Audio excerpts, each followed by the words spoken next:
after World War I. When that war was over, Japan joined the other great powers at Versailles to discuss the creation of the League of Nations and the post-war order. During those discussions, Japan made a very reasonable request. It proposed a racial equality clause, which would ensure that the West treated all nations equally, regardless of race. The European powers rejected the proposal. That was a humiliating blow to Japan. Not only was it a diplomatic defeat, but it also reinforced the Japanese perception that they were viewed as racially inferior. I'm Chris Anderson. Welcome to my channel, Xenogenesis, where I apply evolutionary behavior science to Black community issues. Now, this is part 2 of looking at white supremacy through an evolutionary lens. And this is not to contest or challenge any other perception of white supremacy that you may have. Really, this is for those people who are saying, well, from an evolutionary perspective, what does white supremacy look like? How is it defined? How is it explained? So this is for people who, want to see what white supremacy looks like from an evolutionary perspective. Now, in part 1, I explained white supremacy through the cultural evolutionary concept called cultural niche construction. So if you didn't see part 1, you should see part 1 before you watch this part. Now, this cultural construct they developed in Europe was constructed with values, beliefs, and standards and attitudes that defined white people as superior to all other races on the planet. So they saw themselves as the white race as a racial coalition and the other races as racial coalitions. So basically as tribes. And of course, they saw their tribe as superior to all the other tribes on planet Earth. Now, the video at the beginning was about the Treaty of Versailles. This is the peace treaty that ended World War I in 1919. And in that treaty, you saw that the Japanese, they put forward a racial equality proposal, but it had to be rejected. How could the British Empire or Australia support something like that when the British Empire was ruling over, millions of Asians and Africans, non-white people. And of course, the basis of part of that was the racial superiority of white people. And same thing with Australia. They had the White Australia policy. So they obviously couldn't support something that said that the human races were equal. And the United States couldn't support it, obviously, because they were banning Asian immigration. They'd already banned Chinese immigration. And a couple of years later, they were going to ban all immigration from Asia. So this is not something many of the big European powers, certainly the British delegation and the United States, they couldn't support it because ultimately they were white supremacist nation states at the time. Now, here is an example of what was actually taking place with regard to the perception of race in the United States in their military institution right around the time that the Treaty of Versailles was being signed. Colonel Salter has a PhD in military history specializing in African Americans. He says Vernon Baker's story is just a glimpse at the realities of being black in World War II. And so it was a secret document. To truly understand, the Colonel shows me a once secret document from 1925. It's from the Army War College, which at the time was where primarily white officers in the Army would go to further their military education. The subject is the use of Negro manpower in war. It's a hateful study the Army War College used right up to World War II, teaching officers about African American soldiers. It's 60 pages, but its main points are summarized on page 1. The Negro is physically qualified for combat duty. He is by nature subservient and believes himself to be inferior to the white man. He cannot control himself in the fear of danger. He has not the initiative and resourcefulness. He is mentally inferior to the white man. And back to that study, so to speak, at the Army War College, you think about who it could have influenced. And you look at the graduates in that period they were using. General Patton, General Eisenhower, who then became President Eisenhower. And you wonder the effect it could have had on them. So in that clip from the US military, we can see the cultural construct fully established in the formal institutions Think about something I said last week about how white superiority thrives on black inferiority. Look at the statements they made. He is by nature subservient and believes himself inferior to the white man. He cannot control himself in the fear of danger to the extent the white man can. So from that clip, you see an example of what I meant in that quote from my book in the last episode in part 1, where I said white superiority thrives on black inferiority. Each one of those sentences about black male inferiority, it ended with a comparison to the white man. So when I said to be the superior race, there needs to be an inferior race for higher status people, the superior perceived people, to compare themselves favorably with. It's like being fast. You can't be fast if slow people don't exist. The slow people define you as fast if you're much faster than them. So this is further evidence that supports Robin DiAngelo's statement about the ultimate racial other being black men. Because where are the comparisons to the other racial groups? Now this video is an example of what was happening in our educational institutions from England in the 1950s. But Babs faced racial abuse at school. People in the neighbourhood wouldn't allow their children to play with me. And then when I went to school, most of the hostility was actually encouraged by my classroom teacher. He would actually get the children to ridicule me. He would take me out into the playground with the children and tell them that I could climb a pole like a monkey climbs a tree. And so if they asked me, then I should demonstrate this at playtime. And this used to really, really upset me. And then the other thing he did was he sat me at the back of the classroom, away from all of the other children, and he would give me jigsaw puzzles and colouring books. And he would tell the other children that I didn't have the same brain as white children. I wasn't being taught like the other children. I was just left to play at the back of the class. And when you were racially abused by your teacher and made to feel stupid, did you understand why that was happening? No, I didn't. I really didn't. They more or less said that because I was different, that I didn't have the same intelligence as all of the other children, the white children in the class. But I refused to believe it. Now that is from the 1950s in England, where a teacher who had been socialized by the white supremacy construct could now racially abuse this child. It's probably the first black child he's had in his class, or at least mixed race child, we can say. And he was reinforcing the white supremacy construct because he was doing this to this mixed race child in front of all these white children and actually instructing them. This is the teaching and the reinforcement of social norm racial stereotypes from an authority figure to young white children. And of course, he's traumatizing this mixed race child.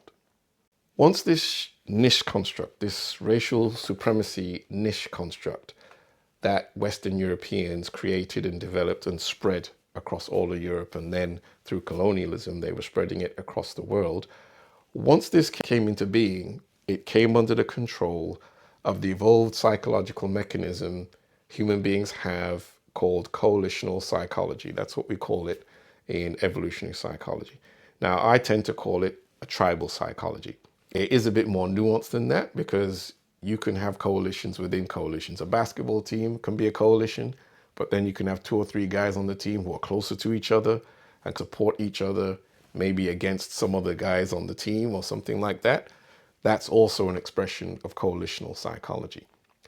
But for our purposes here, once they created this white supremacy cultural niche construct, that cultural information became infused into our tribal psychology. That coalitional psychology could now express itself through that cultural input. because tribalism is in all human beings, but now they could express their tribalism in that racial supremacist way. From this culture, they spread first throughout Europe and then through the rest of the world. Now, this clip is going to explain the evolved nature of the coalitional psychology that human beings practice. We have these 4 questions of evolutionary analysis of an adaptation and behavior. So with regard to tribal dominance behavior in humans, first question is, what is the function of the behavior? And it was designed to provide a tribe an evolutionary advantage over the other tribes and ethno-linguistic groups that they would compete against.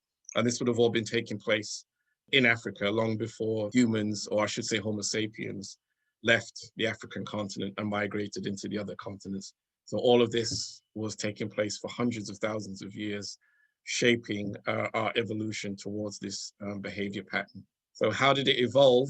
Intergroup prejudice and discrimination evolved as the strategy for dealing with the difficulties that outsider tribes were, the threat they were to the success of the tribe or survival of it, or the expansion of it. So as evidence of that, excavations in Egypt, Germany, and America, we found mass graves that are indicative of very high levels of violence, and the injuries on the skeletons, bashed in skulls. They find arrowheads and things like that embedded in the bones. This is all from injuries from human tools and organized violence.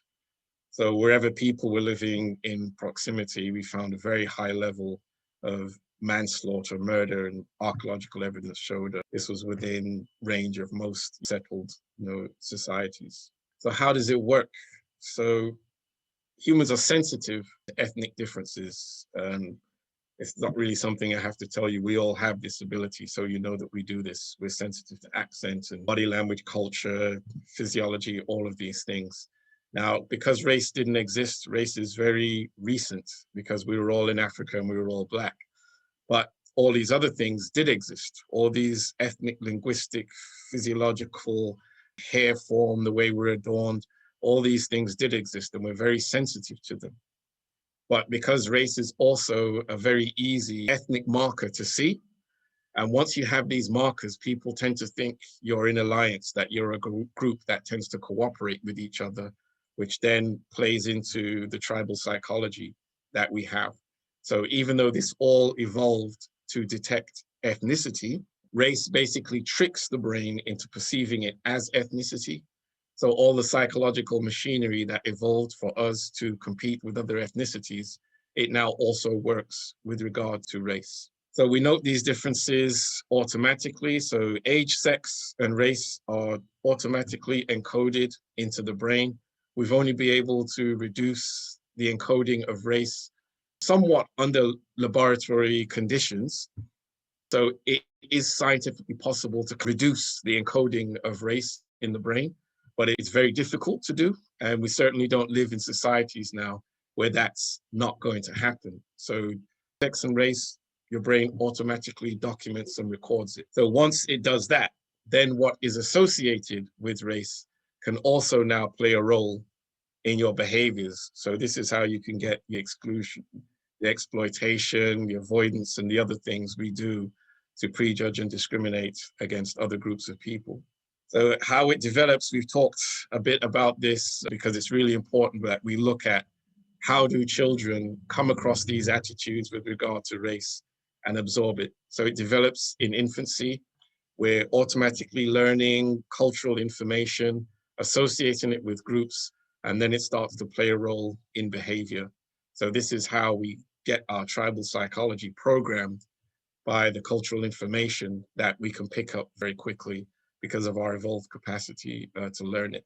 So the system of white supremacy has evolutionary goals. The tribal supremacy constructs we build, they're trying to advance us, they're trying to build our success, they're trying to defend us also. But because it has evolutionary goals, that means it's always going to adapt to changes in its environment, because our tribal status psychology will always push us to want to reach these goals, because it's been good for our tribes to push and get these goals. The success of the tribe trickles down to the success of the individual. So when we looked at the selective social advantage that white people enjoy in the white supremacy construct, that is an evolutionary goal. Pursuing status is an evolutionary goal. So this cultural construct will always adapt to changes to continue to try to pursue those goals. So we have to be really conscious of that. Now, as you can see there, that's the evolutionary angle. So our coalitional psychology, that tribal psychological part of our nature, that's instinctive. That's part of our species' typical behavior. But it needs cultural information to operate. Now, once this white supremacy racial niche construct was created and spread across Europe, spread across the world through colonialism, the behavioral expression of white supremacy came under the control of the evolved psychological mechanism humans have for coalitional psychology, or you can call it tribal psychology. So the tribal instincts, tribal psychology is in all humans, but it needs cultural information to operate. Like those white men who wrote that military document, for example. Everyone was inferior to the white man. That's the cultural information they were telling themselves about their own tribe.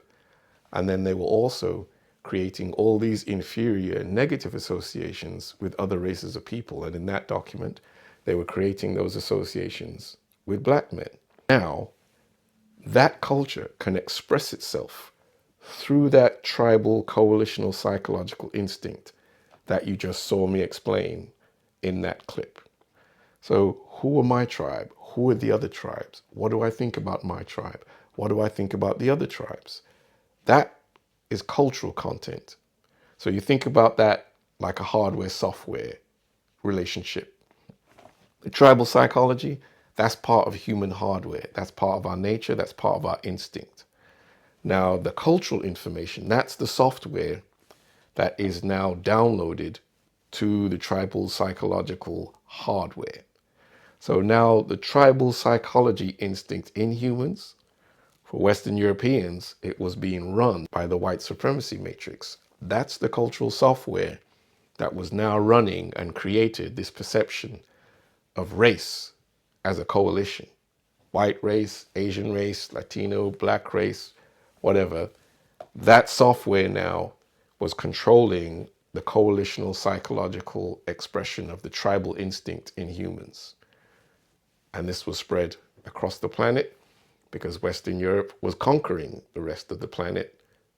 So at this point, all one needs to do now is study the operation of coalitional psychology in humans, because this is how the white supremacy racial niche construct was and continues to express itself in how it interacts with the other racial groups on this planet.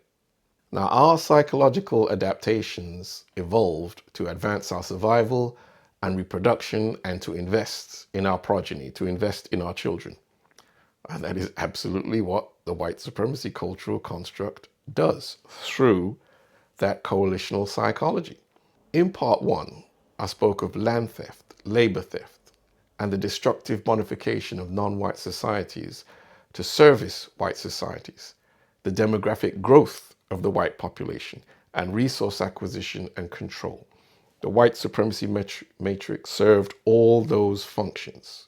And that's exactly what a psychological adaptation should do. It evolved to advance our survival, reproduction, and to invest in our progeny. White supremacy, through our coalitional psychology, absolutely was meeting those goals. And those are evolutionary goals. Now, this clip is actually very interesting. It's from an American broadcaster, an Asian American woman named Julie Chen. And the video is pretty self-explanatory in how white racial values with regard to standards of attractiveness or physical appearance, what's acceptable, how they operate. Basically, how white racial values and standards hit her in her profession. My secret dates back to when I was 25 years old and I was working as a local news reporter in Dayton, Ohio. you know, it's cold out in the field. I wanted to try and get a seat on the anchor desk. So I asked my news director, I said, you know, if holidays, anchors want to take vacations, you know, could I fill in? Like, I don't care, I'll work Christmas. And he said, you will never be on this anchor desk because you're Chinese. And I was like, and he said, let's face it, Julie, how relatable are you to our community? How big of an Asian community do we really have in Dayton? The audience can't relate to you because you're not like them. Wow. And he said, on top of that, because of your heritage, because of your Asian eyes, sometimes I've noticed when you're on camera and you're interviewing someone, you look disinterested. And all I could see was my eyes. And does he have a point? And I mean, you can see in like some of my interviews, like I'm listening to, like in this one, I'm listening to this sheriff's deputy talk, and all I'm looking at is my eyes, like, do I look bored or disinterested in what my subject is telling me? So fast forward, I'm like, I gotta get another job if I can. I can't work for this guy. So I start meeting with agents for career advice, so on and so forth. And this one big time agent basically told me the same thing. This big time agent had like the biggest names. Like if you open up his closet, it was like all stars. He knew what he was doing. On his own, he basically told me the same thing. He said, I cannot represent you unless you get plastic surgery to make your eyes look bigger. And I did it. But I will say, after I had that done, everything kind of, the ball did roll for me. And what you saw in that video is an example of white supremacy by social practice and personal prejudice, but not by formal law. Her professional progress was over if she didn't change her appearance away from an East Asian appearance and move it closer to a more acceptable and attractive form in the eyes of those socialized by the white supremacy construct. So you could interpret that as the white supremacy niche construct pressuring individuals into upholding white standards and worldviews with rewards if they do, and damaging socioeconomic consequences if they don't. Now, the thing is, even though these two men did not know each other, they shared the same value that caused them to act independently and in coordination with each other to both tell her the same thing in response to Miss Chen's Asian eyes. Now, because of what they built, this cultural construct, and then their expansion out of Europe into all the other continents, and because of the power of their culture to compete, their preferences and standards began to outcompete the preferences and values in the places that they went to the point where today you see the image here of a preschool Black child who already can speak of positive values associated with white people and negative ones associated with her own people. And of course, for white children, they're learning the same thing, but they're also learning their location, their role within that culture. So at the same age, they're learning they're superior because they're white. The Black children are learning they're inferior because they're Black, and that the white people are superior. And we see this from 3 years of age going upward. It's usually around 7 out of 10, so about 70% of the children, regardless of what race the children are, they will speak positively and negatively about Black or white or just dark and light people.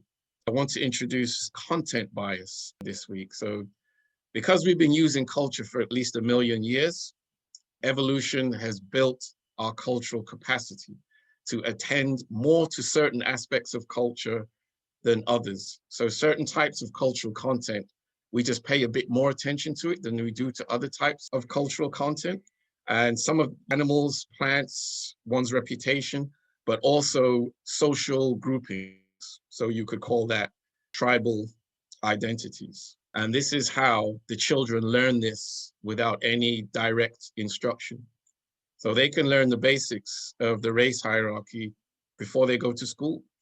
Just as preschoolers, they can say the black child is the dumb child and the white child is the good one, the smart one, and so forth, because it's all learned automatically and unconsciously through observation, because this type of cultural learning is an adaptation.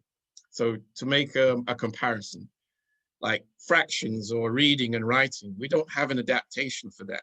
We need to sit in a classroom 5 days a week, year after year after year, being taught those things.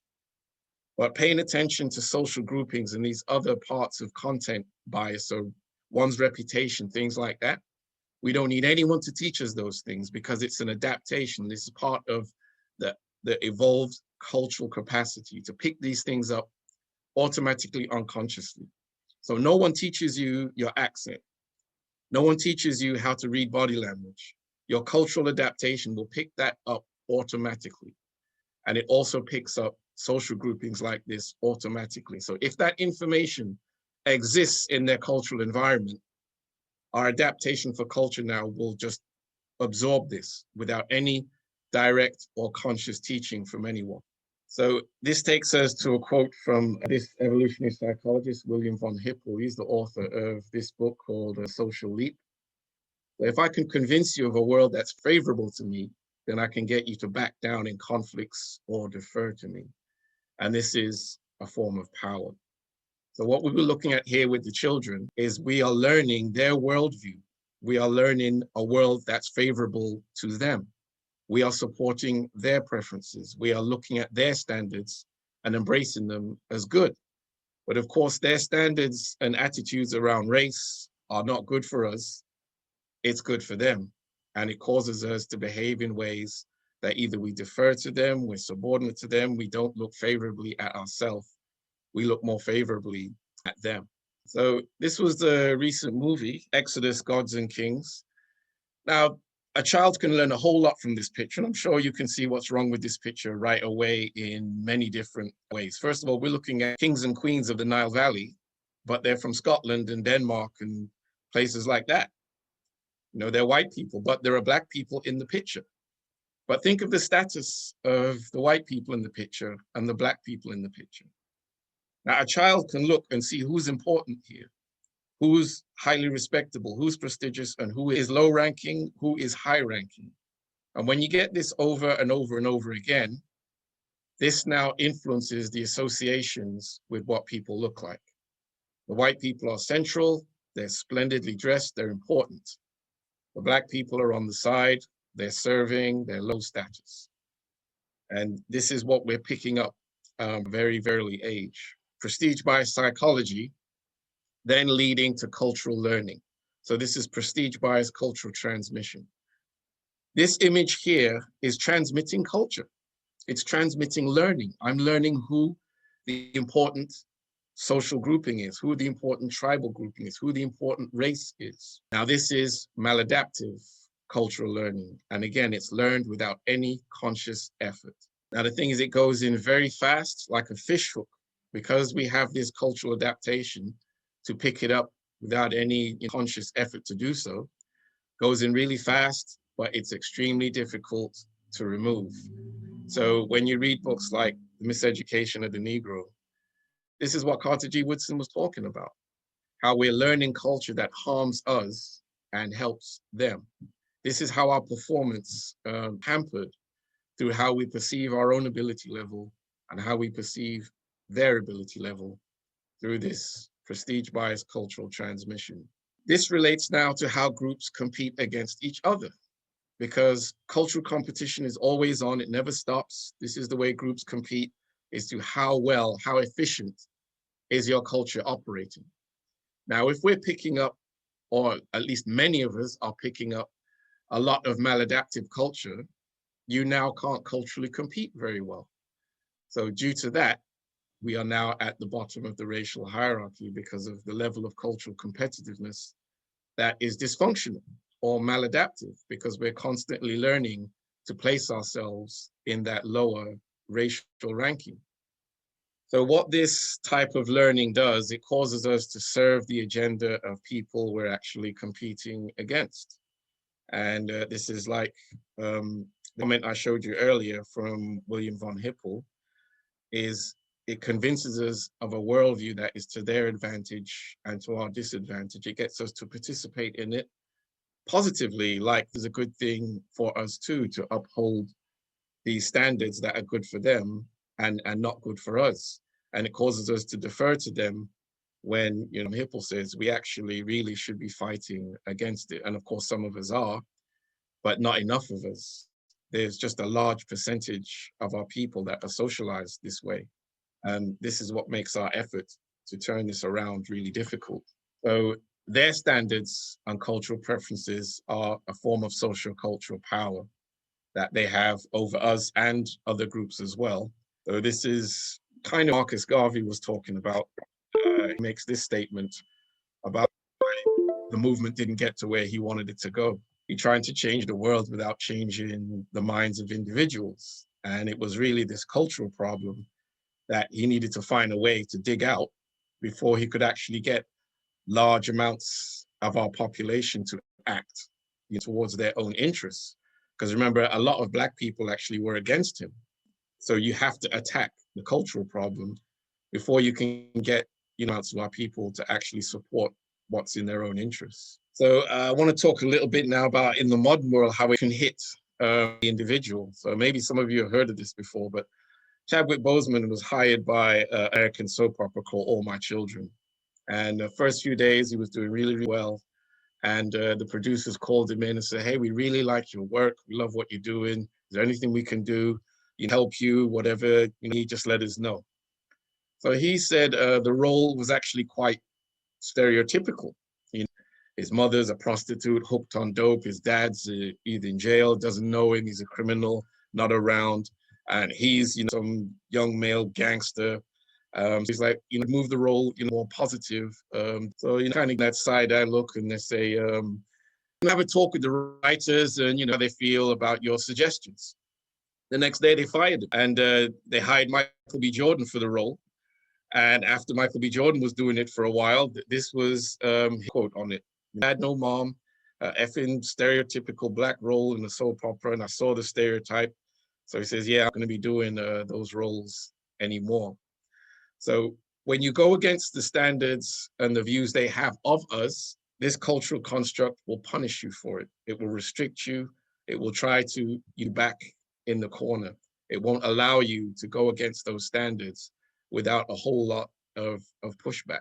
And we saw the same thing here with comments from Alexandra Burke, the former X Factor winner and the singer, said she was told this by music executives: avoid afros, braided hairstyles, just de-Africanize yourself. If possible, consider bleaching your skin, to white people. So again, they're trying to get us to conform to their worldview, because the more we support their worldview, the more it supports them, because it's not a worldview that we can do as well in as they can, because all the standards are geared towards advantaging them. Can get us to support it, that weakens us and it empowers them, and they don't have to make much effort to do it, because it's in our minds, and we will do it, or well, a lot of us will do it without even thinking. Now, the ultimate outcome of that type of cultural pressure is, if what is closer to white is better, then that implies what is considered best, that white is supreme. We are acting to uphold our own lower social value when this culture gets into us and influences our behavior, causes submissive, subservient behavior, and all kinds of other behaviors that uphold these values that are completely against our interests. Now, in this clip, I'm going to show how the white supremacy matrix, this racial niche construct, how it shapes the individual psychology of everyone within it. So, of course, we're talking about hundreds and hundreds of millions of people. So this is the evolved tendency we have, so as a social group, as a tribe, to attempt and influence others to conform with our values. Now, throughout evolution, this would have been great. You want the tribe to conform to those values because it causes the tribe to operate at a high level, lots of cooperation, you get more success for the tribe. But now in a globalized world, you've got all these values from all these different cultures competing. But these standards and beliefs around race, well, if other cultures around the world are being overwhelmed because of this powerful culture of Western Europe, well, there's only going to be one winner because they're pushing that culture and we are pushing it too because we get socialized by it as well. But it starts with this influence we have to always want others to conform with our values. So if you're a really powerful culture, you can get people to conform with your values even when it's no good for them. Now, this is a section I wrote about. This is right out of evolutionary theory in terms of you have natural selection, but you also have cultural selection. So once you've built a culture like this culture now filters out people based on what they look like and what's associated with what you look like. So here's an example of that. So as Black people, as we try to do better and better in this culture, it gets harder and harder to go higher up within the construct because it's trying to filter you out. So when you look at, let's say, this headline from the BBC a few years ago, you've got university graduates, but they're 3 times less likely to have a job, even though they've got the same quality degree a white person may have. But when they see that name that indicates you're a Black person on the CV, we know from several studies, they're less likely to get a callback or a job offer. So this is how it becomes harder and harder the higher you try to go. And don't be fooled by when some of the employment rates are good, because a lot of that employment is actually underemployment for a lot of Black people. It's not at the level you're actually supposed to be. And here's an example from education, where Black students were 3 times more likely to be unjustifiably placed in the low ability group when they don't belong there. And this was out of the Institution of Education from, what was it? I think it was the London School of Economics. So this puts us at a competitive advantage because we have to work harder in school just to be at the same level. Because of the stereotypes that exist in people's minds, they're more likely to mark Black children down, to put them in the low ability group, to discipline them more harshly. And so when you're talking about a culture that's filtering you out, it's just your way is just made a lot harder, which puts you at a competitive disadvantage to another group who are not being treated the same way. If they're not disproportionately being marked down or put in the bad ability groups and so on, well, that's an advantage for them and a disadvantage for us. So cultural niche constructs, they can have cultural preferences for all these physical aspects that we see here: height, body shape, skin color, hair type, facial features. And a lot of this you should already know and have felt, that the more we try to look like our natural selves, whether you're male or female, it can lead to bad social consequences within that culture, at least disproportionately. So if you point out, let's say, lots of Black people are doing very well, it's relative. It's how well are we doing in comparison to other groups? Are they facing the same obstacles we are facing? How much do they have to modify themselves to fit in and advance themselves in the same cultural construct? And when you have preferences like this that work against us, our way is always going to be harder. So the matrix shapes the individual psychology of each person within it with a personal prejudice. And then that personal prejudice operates like this. So once you've shaped the individual psychology of people within the construct, if you're a teacher or a doctor, now you're taking this personal psychology you have with regard to what you associate with race. You're taking that into the hospital, you're taking that into the classroom, you're taking that into whether you offer someone a rental property or a house or not, because the bias doesn't drop out of your brain once you go to work. So when we talk about these institutional racial inequalities, it's first based on how the individual psychology has been shaped by the cultural construct. And as we saw, it's in children at a young age. It doesn't stop, it stays there.